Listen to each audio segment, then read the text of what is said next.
Indra, the founder of Maison Amaranth, an online vintage home decor boutique based in France, shipping worldwide. So it's the second day of our weekend sourcing vintage pieces across Normandy, France, where we will be exploring antique, vintage, secondhand, and charity shops across Haute-Normandie. So for anyone who hasn't watched part 1, I'll leave part 1 right here. But for now, let's begin our sourcing day and find some nice pieces.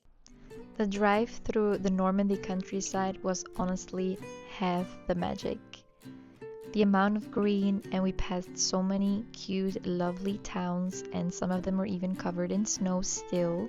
There's something so peaceful about hunting for antiques in these quiet French villages.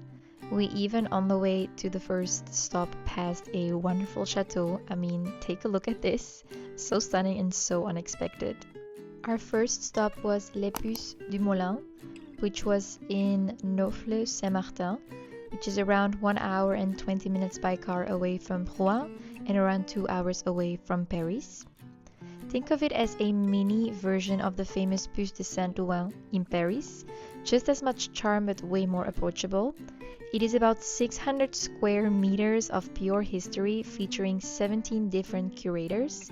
You could easily lose an hour and a half just wandering through the different stalls, which is exactly what we did. I love that this spot is open Thursday through Sunday. It feels like a little reliable secret for local collectors. Love the shape of this mirror. I'm beyond obsessed with this traditional gathering basket for flowers. I can already imagine someone 100 years ago collecting fresh lavender in the countryside. How dreamy is this mirror, as well as this beautiful wooden pepper mill. We are really looking for something exactly like this. It also had so many paintings,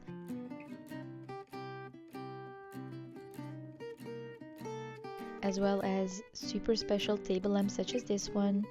And then I found this super cute like cookie box. This vintage panier à pain. It is a traditional bread basket, and I just really loved the low profile. It would have looked so chic on a dining table holding a fresh baguette. This was such a cute cereal bowl. Really loved it. And then I really fell in love with this Saint-Usé soup tureen.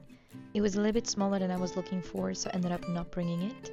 And then there was this giant household slash kitchen section that had super many beautiful teapots, such as this one. Really love the color and the minimalism of this one, as well as this beautiful cooking pot, and then this super cute cabinet. Look at this.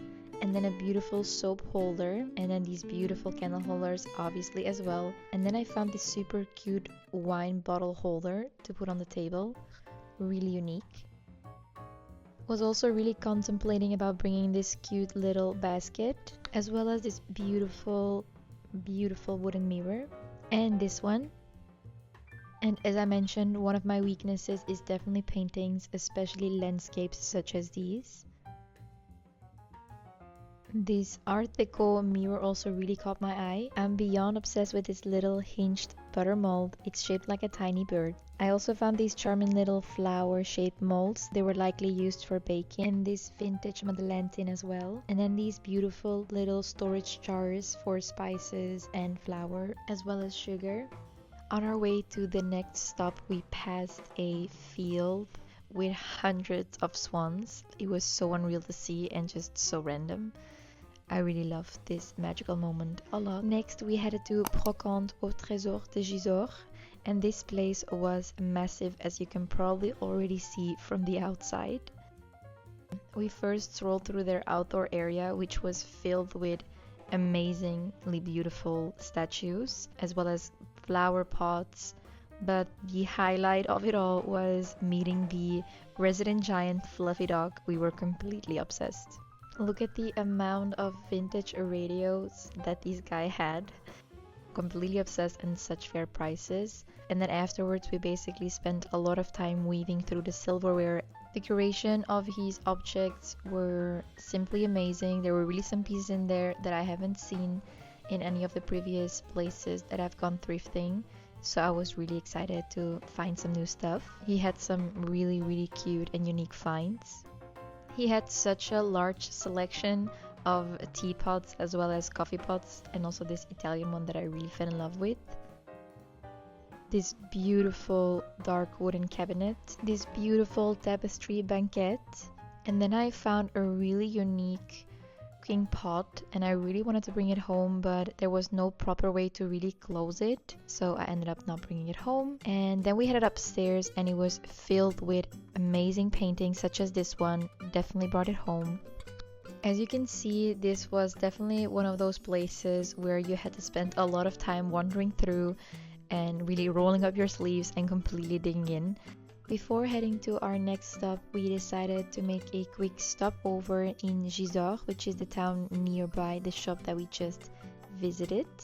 It is around an hour's drive from Proant and around 2 hours traffic included from Paris.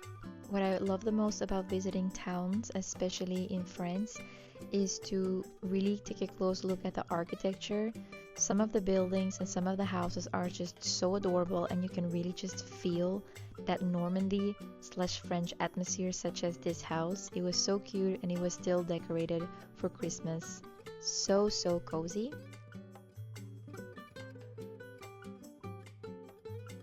We decided to also spend some time wandering the beautiful green park around the castle ruins. It is free to enter and it sits high above the town. This results into amazing views, such as the view of the snowy Norman rooftops from up there was just magical, to be honest. Take a look at this. So magnificent.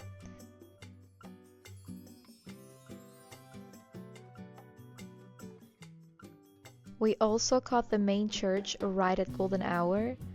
The way the light hit the stone made the whole building look like it was glowing. Between the ancient castle, the little canals running through the center. For anyone who has been to Lucerne in Switzerland, it really reminded me of a small version of it, especially because of this little cute area. The water was also surprisingly green. I really loved it.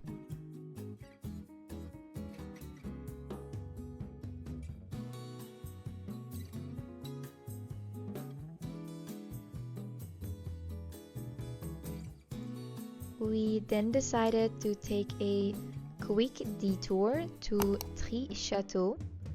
This brocante was actually inside a private home, which made it feel super intimate and super personal. Since it was a private residence, I kept the filming to a minimum, but the town itself that we basically were driving through was so picturesque. Definitely worth a stop if you are anywhere nearby.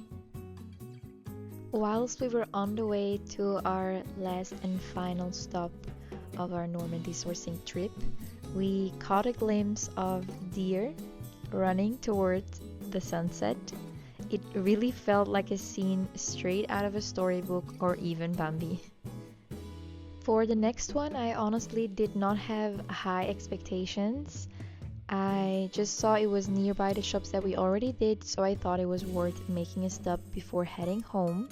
But little did I know that it was the most perfect, tiny, perfectly curated shop in the middle of nowhere, and it ended up easily being one of my favorites from the entire trip.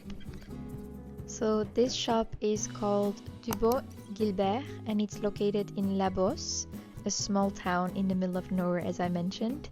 This shop is basically attached to the owner's home, and he has already been doing this for 40 years. You can really feel that expertise in every corner of this little tiny shop. With the leftover snow outside and the cozy interior, I felt like I stepped back in time. The paintings here were incredible. He had such a large selection, and I definitely couldn't leave without a few of these unique pieces. It is a bit pricier than the others that we visited today, but for pieces this special and a curator of this kind, it is definitely worth every cent in my opinion. Also really love this basket as well as this beautiful doll bed. Our last stop was at Dumont Antiquité in Mainville. I wasn't able to record anything there because it was really small and I was just afraid of breaking things. Normandy really showed off today. From the antique halls to the nature we saw on the road, it was the perfect weekend trip in my opinion. So, this is the end of our full weekend trip sourcing across Normandy, France. I hope you all liked it as much as we did. We ended up finding some amazing pieces and some really cute shops, some to keep and some to sell. So, if you like this type of videos or you want to see what we bought in one of the next videos, don't forget to subscribe and put on your notifications. And if you'd like to be notified when Maison Amaranth launches, do not forget to sign up to our newsletter, which is in the description down below. Thank you for coming with me today. See you in the next one. See you. Bye.